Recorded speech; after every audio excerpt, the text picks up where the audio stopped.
Value zone hyper mart ఇప్పుడు మన అమీర్పేట్ లో పిల్లర్ నంబర్ 1081 వద్ద ఈ సెప్టెంబర్ 18న. నమస్తే తెలుగు న్యూస్కి స్వాగతం. ఈరోజే ఆంధ్రప్రదేశ్లో అసెంబ్లీ సమావేశాలు ప్రారంభమయ్యాయి. వైసీపీ ఎమ్మెల్యేలు యథాతథంగా వాళ్ళ పరిస్థితినే కొనసాగించారు. జగన్ కానీ వాళ్ళ ఎమ్మెల్యేలు కానీ ఎవరు అసెంబ్లీకి రాలేదు. కౌన్సిల్కి వచ్చారు. బొత్స సత్యనారాయణతో పాటు కొంతమంది ఎమ్మెల్సీలు కొద్దిసేపటికి వాకౌట్ చేసి వెళ్ళిపోయారు. ఇదే రెగ్యులర్గా మొదటి నుంచి ఆంధ్రప్రదేశ్ అసెంబ్లీలో మనకు కనబడుతున్నటువంటిది. 2024 తర్వాత వైసీపీ 11 సీట్లకు పరిమితం అయిపోయిన తర్వాత కనబడుతున్న సీన్. అయితే ఎందుకు రారు అని ప్రతి అసెంబ్లీ సెషన్స్ ముందు అడుగుతున్నప్పుడు జగన్మోహన్ రెడ్డి చెప్పే మాట, వాళ్ళు ప్రతిపక్ష హోదా ఇవ్వరు, నాకు కావాల్సినంత టైం ఇవ్వరు, సో మీడియాలో మాట్లాడతాను, మీడియాలో అయితే నాకు ఇష్టం వచ్చినంతసేపు మాట్లాడతాను, నాకు ఇష్టం వచ్చిన అంశాన్ని నేను ప్రస్తావిస్తాను అనేది ఆయన చెప్తున్న మాట. ఈ మధ్యకాలంలో పదే పదే స్పీకర్ అయ్యన్న పాత్రుడు గారు మీరు రండి అని వాళ్ళని ప్రతి అవకాశం దొరికిన ప్రతి సభలోనూ ప్రస్తావించడం మనం చూస్తూ ఉన్నాం. చంద్రబాబు నాయుడు గారు 2-3 సవాళ్ళు విసిరారు, అసెంబ్లీలో చర్చిద్దాం రండి అని, అయినా రాలేదు. అయితే వీటన్నింటినీ పరిగణలోకి తీసుకుని భోగాది వెంకటరాయుడు గారు సీనియర్ జర్నలిజంలో ఆయన అందించిన సేవలకు గాను కళారత్న అవార్డు ఆయన్ని వరించింది.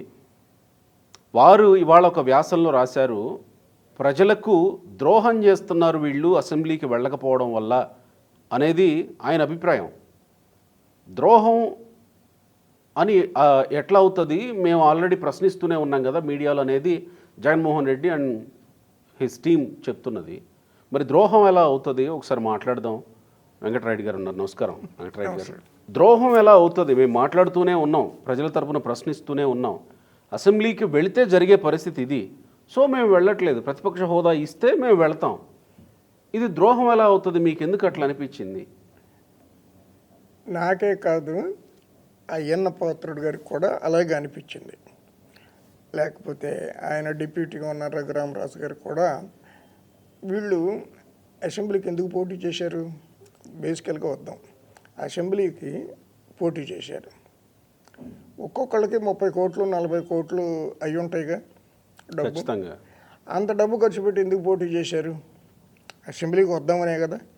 అసెంబ్లీ ఉంటే చట్టబద్ధమైన అధికారాలను ఉపయోగించుకొని దేశాన్ని కొల్లగొట్టొచ్చనో, వనరులను కొల్లగొట్టొచ్చనో ఏదో దురుద్దేశం ఉందా, లేకపోతే అసెంబ్లీలో మాట్లాడదాము, ప్రజల సమస్యలు పరిష్కరించడం కోసం మన వంతు కృషి చేద్దాము అనే భావంతోనే చేశారా?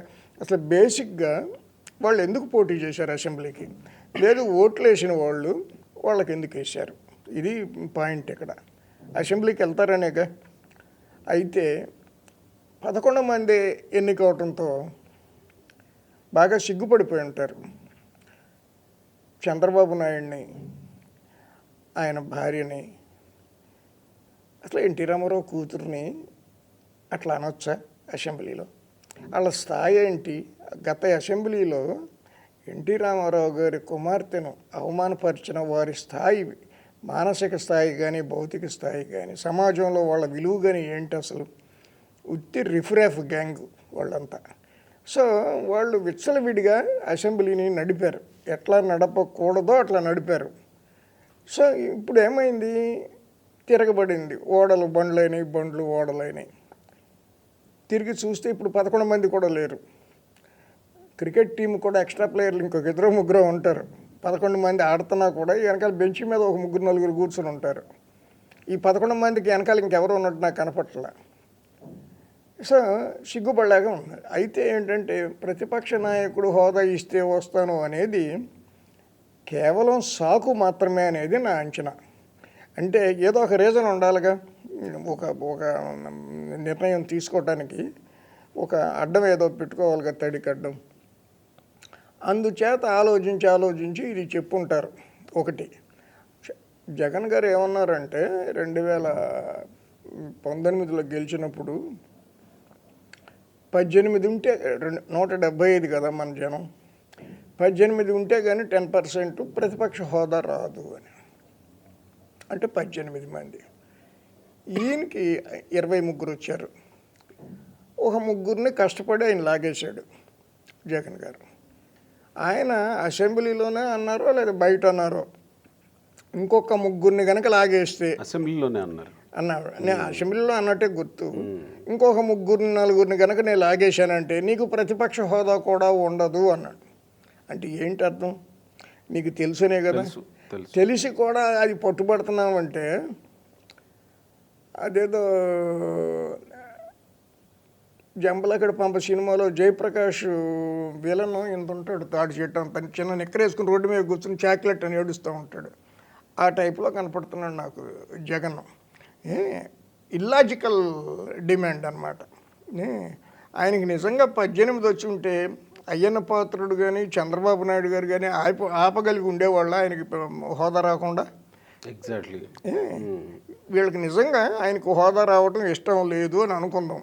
ఆయనకి 18 సీట్లు కనుక వచ్చి ఉంటే ఎవరు ఆపగలిగి ఉండేవారు? మీకు గుర్తుండే ఉంటుంది, మొదటి సభలోనే అయ్యన్న పాత్రుడు గారు ఈ విషయాన్ని చెప్పారు. దేవుడు వరం ఇవ్వకుండా పూజారిని ఇవ్వమంటావేంటయ్యా? తర్వాత ఇంకోటి ఏంటంటే దేవుడి మీద జగన్ గారికి నమ్మకం ఉంది. ఏ దేవుడు అని అడగండి. ఎందుకంటే హిందూ సందర్భం వస్తే ఆయన హిందూ దేవుళ్ళలాగా పూజిస్తున్నట్టు కనపడతాడు. క్రైస్తవ సంబంధిత కార్యక్రమాల్లో క్రైస్తవులాగా కనపడతాడు. కానీ మొత్తం మీద ఒక దేవుడు ఉన్నాడని ఆయన నమ్ముతాడు. ఆ దేవుడు ఇచ్చిన స్క్రిప్ట్ లాస్ట్ టైం చాలా బాగా ఇంప్లిమెంట్ చేశాడు. చూసారా, ఆయనకి 23 ఇచ్చారు.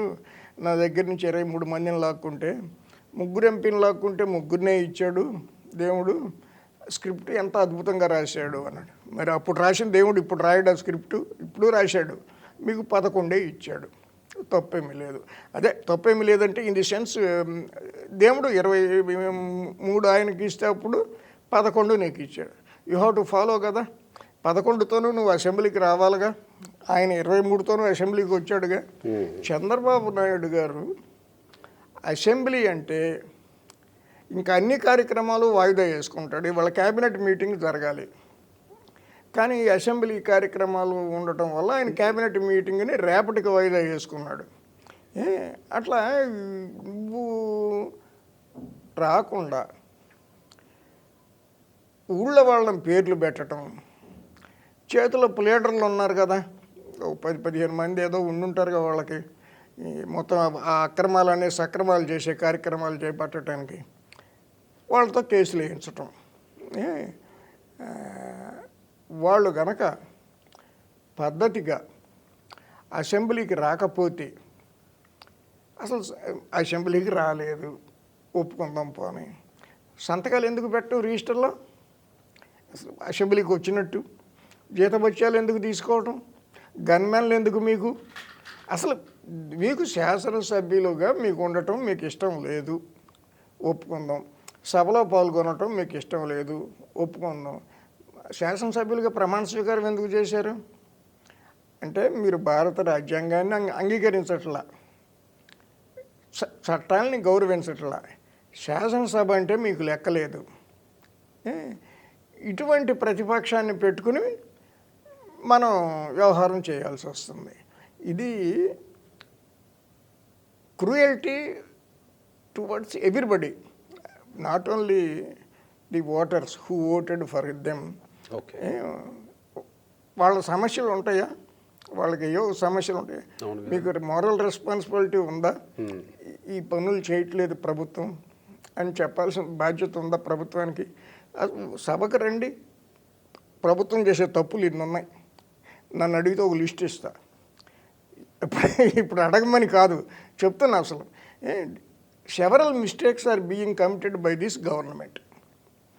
మీరు ఎక్కడ క్వశ్చన్ చేస్తున్నారు, ఎక్కడ క్వశ్చన్ చేస్తున్నారు అనేది ఇంపార్టెంట్. అసెంబ్లీలో క్వశ్చన్ చేస్తే 10 ఏళ్ల తర్వాత, 20 ఏళ్ల తర్వాత, 100 ఏళ్ల తర్వాత కూడా అసెంబ్లీ రికార్డ్స్లో ఉంటాయి. చంద్రబాబు నాయుడు గారి భార్యని గురించి వాళ్ళు ఏం మాట్లాడారో అసెంబ్లీ రికార్డ్స్లో ఉందా లేదా? ఈ పూటకైనా ఎప్పటికైనా ఉంటుంది కదా.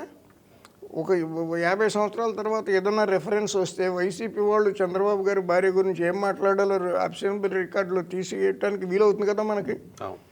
వీళ్ళు ఇప్పుడు అదే బయట బహిరంగ సభలో రప్ప అనుకుంటా, గంతులు వేసుకుంటా, చిందులు వేసుకుంటా, చప్పట్లు కొట్టుకుంటా మాట్లాడితే అది బిర్యానీ తినటం లాంటిది.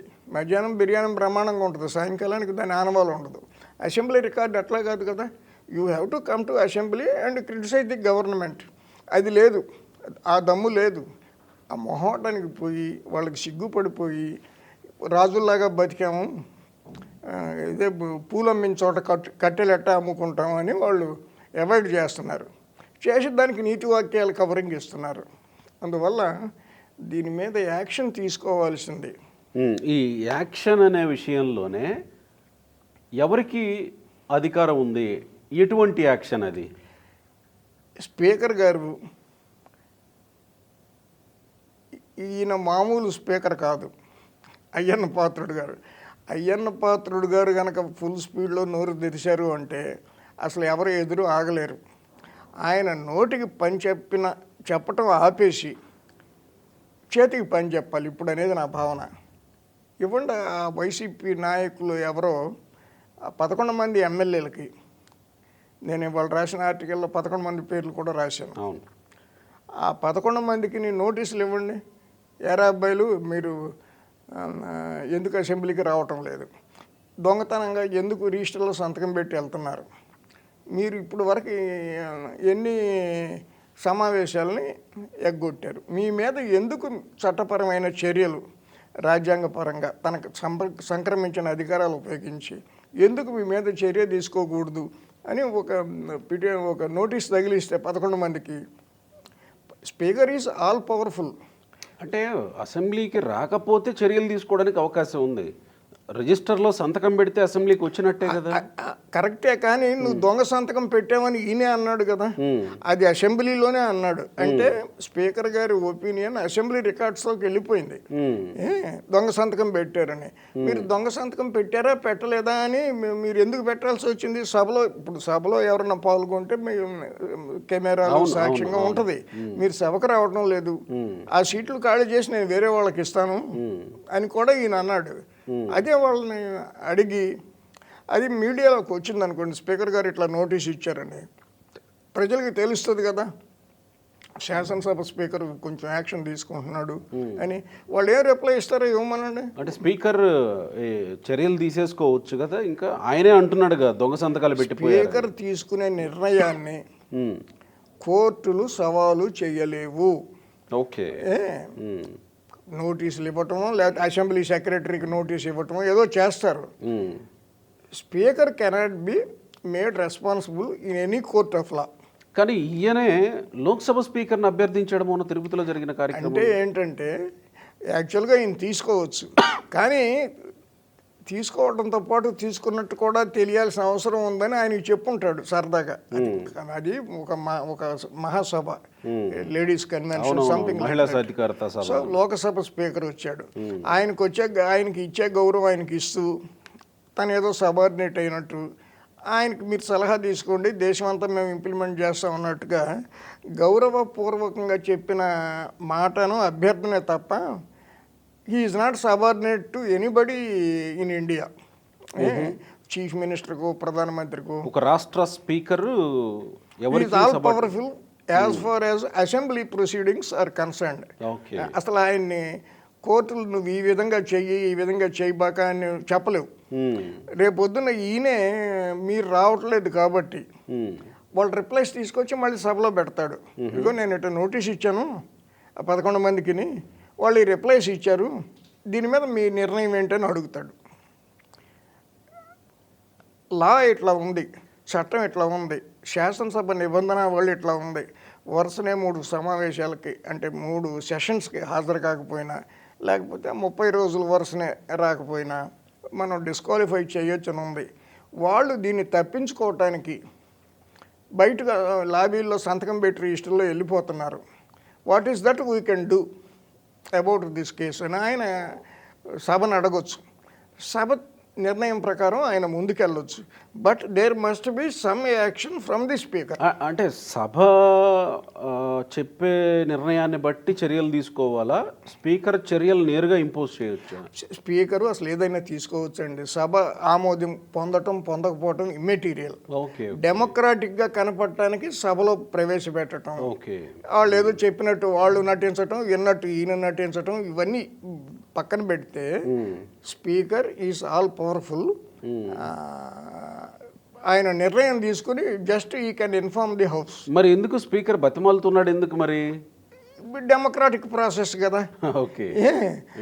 తర్వాత ముఖ్యమంత్రి గారి అనుమతి లేకుండా స్పీకర్ సొంతంగా, జనరల్గా ఏ స్పీకర్ అయినా సరే అదేలేండి. నిర్ణయం తీసుకోరు కదా. చంద్రబాబు ఏమో టూ మచ్ డెమోక్రసీ, అవసరమైన దానికంటే ఎక్కువ. అందువల్ల ఏంటంటే ఈ నైసిటీసు, ఈ సభా మర్యాదలు, ఈ ప్రజాస్వామిక మర్యాదలు, వీటన్నిటిని అడ్డం పెట్టుకొని జగన్ అండ్ కంపెనీ వాళ్ళు ఊరేగుతున్నారు తప్ప వాళ్ళని పిన్ పాయింట్ చేసి, తర్వాత జగన్ అండ్ కోకి ఇప్పటికీ ఢిల్లీలో ఆశీస్సులు ఉన్నాయనే భావం సర్వత్రా ఉంది. మోడీ గారి దగ్గర నుంచి సెంట్రల్ బీజేపీ లీడర్స్. మాంత్రికుడు ప్రాణం చెట్టు త్వరలోని చిలకలో ఉందన్నట్టుగా ఈ వైసీపీ ప్రాణం ఢిల్లీలోను, ఢిల్లీని ఆశ్రయించి బతుకుతున్న గుజరాత్ ఈ అదానీ అండ్ ఈ బ్యాచ్లోను, వీళ్ళందరిలోనూ ఉంది. చంద్రబాబు గారికి ఢిల్లీ అవసరం గతంలో కంటే కొన్ని వందల రెట్లు ఎక్కువ ఇప్పుడు. స్టేట్ డెవలప్మెంట్ ఫండ్స్ కదా దీని గురించి. సేమ్ టైం చంద్రబాబు అవసరం కూడా వాళ్ళకు ఉంది కదా. చంద్రబాబు అవసరం వాళ్ళకు ఉన్నప్పటికి కూడా ఇక్కడ చిన్న మెలకు ఒకటి ఉంది. చంద్రబాబు అవసరం నాకు అవసరం లేదు అని గనక మోడీ అనుకుంటే తెలుగుదేశం ఎంపీలని చీల్చి చెండాడేసి సగం మందిని కకావికలు చేసేసి పోయి బీజేపీ తీర్థం ఇప్పించేయగలడు మోడీ గారు. అప్పుడు రిసీవింగ్ ఎండ్ ఎవరుంటారు? చంద్రబాబు గారు ఉంటారు. వాళ్ళు కాపాడుకోవాలి కదా.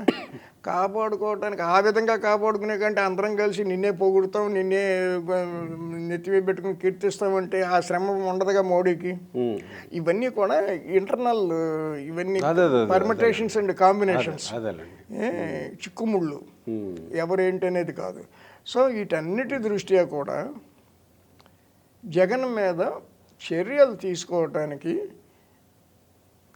కూటమి ప్రభుత్వం, కూటమిలో ఒకటి బీజేపీ, ఇంకోటి ఏమో సనాతన ధర్మం అంటే అది బీజేపీ, ఇక ఉన్నది తెలుగుదేశం.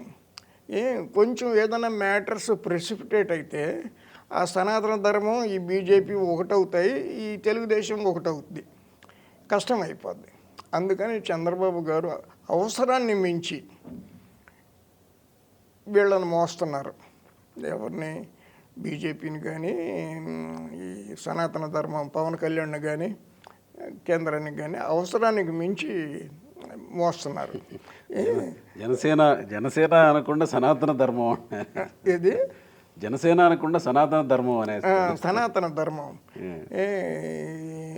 అందుకని ఏంటంటే రాష్ట్రానికి నిధులు కావాలి, ప్రాజెక్టులు కావాలి, ఫైనాన్షియల్ మ్యాటర్స్లో కేంద్రం హెల్ప్ 100% కావాలి. స్టేట్ ఇప్పటికే పాడైపోయి ఉంది కదా, దాన్ని ఏదన్నా ఒక కొలికి తీసుకురావడానికి, కొంచెం రిపేర్స్ అవన్నీ చేయటానికి కేంద్ర సహకారం 100%, 200% అవసరం.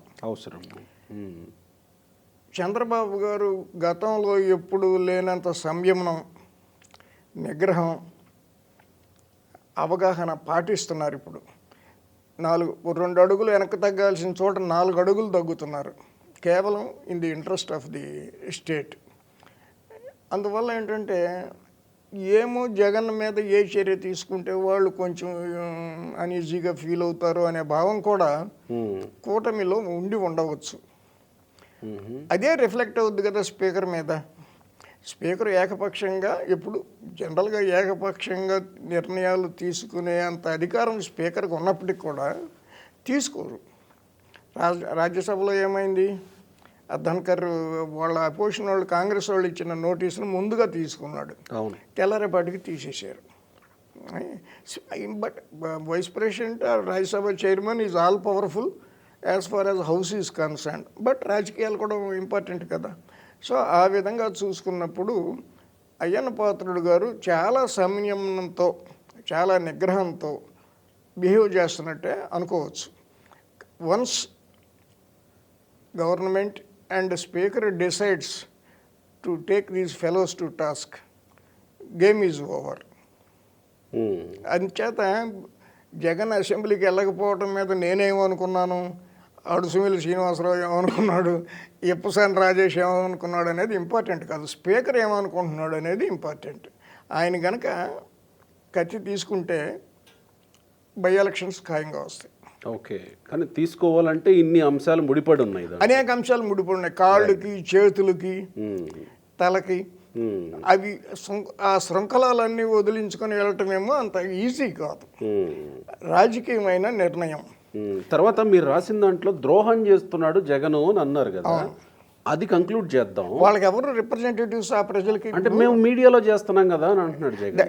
ఈజ్ ఇట్ అసలు దానికి వ్యాలిడిటీ అండి, చట్టబద్ధమైన ఆ విమర్శలకి చర్చ జరిగితే చాలు కదా, ఏది జనాల్లో చర్చ జరిగితే చాలు కదా, మాకు అంతేగాని అసెంబ్లీ రికార్డ్స్ లో సమస్యల పరిష్కారం అవసరం లేదా? అసెంబ్లీ రికార్డ్స్ లో ఉండాల్సిన అవసరం లేదు, జనాల్లో వెళ్తాం, జనాల్లో చర్చ జరిగితే చాలు కదా అని. మరి అసెంబ్లీ ఎందుకు, ఎమ్మెల్యేలుగా ఎందుకు రిజైన్ చేసేయచ్చు? కరెక్ట్. ఇప్పుడు జనంలోకి వెళ్తారు, రప్ప గ్యాంగులు ఉన్నాయి, స్కూటర్ మీద 3-4 ఎక్కేసి తలకు టవల్స్ కట్టుకొని గంతులు వేసే బ్యాచ్లు మనకు బోల్డ్ ఉన్నాయి, కారు ఎక్కి బాయినట్టు మీద అద్దాలు గుద్దే బ్యాచ్లు ఉన్నాయి. సమస్యల గురించి మనం మాట్లాడవచ్చు, అభ్యంతరం లేదు, మీకు సాగుతుంది. చంద్రబాబు గారు సాగనిస్తున్నారు, సాగించుకోండి, అభ్యంతరం ఏమీ లేదు. కానీ ఆ ఎమ్మెల్యే పదవులు ఎందుకు మీకు అడ్డం? అవి రిజైన్ చేసేసి బై ఎలక్షన్లు వస్తాయి, వాళ్ళు ఎవరినో పెట్టుకుంటారు, ఎవరో గెలుస్తారు, అయ్యా మా ఊళ్ళో ఇది లేదు, మా ఊళ్ళో తాగునీటి సమస్య పరిష్కరించదని వాళ్ళు ఏదో అసెంబ్లీకి చెప్పుకుంటారుగా, మీరు ఎందుకు అడ్డంగా మధ్యలో? మీరు అలా చేసుకోండి, బ్రహ్మాండంగా చేసుకోండి, నీతులు చెప్పుకోండి, ఎవరు వద్దంటలా. కానీ don't use this MLA positions. Right, అది నేను అనేది. మీరు అది ద్రోహమే కదా. వాళ్ళ బతుకాళ్ళు బతుకుతారుగా, వాళ్ళు ఏదో కావాల్సిన ఎమ్మెల్యేలని వాళ్ళు సభకు పంపించుకుంటారు కదా. సభలో అనేది మీకు లేనప్పుడు అసలు శాసనసభ ఎందుకు నడపడం? Very simple. 40 కోట్లు ఖర్చు పెట్టావా, 40 కోట్లతో పాటు 40 రకాల అరాచకాలు చేసి ఉంటారు గెలవడానికి, ఎందుకు అంత శ్రమ పడ్డారు? అది నా పాయింట్ ఆఫ్ వ్యూ. రైట్ అండి, థ్యాంక్ యూ. థ్యాంక్ యూ అండి.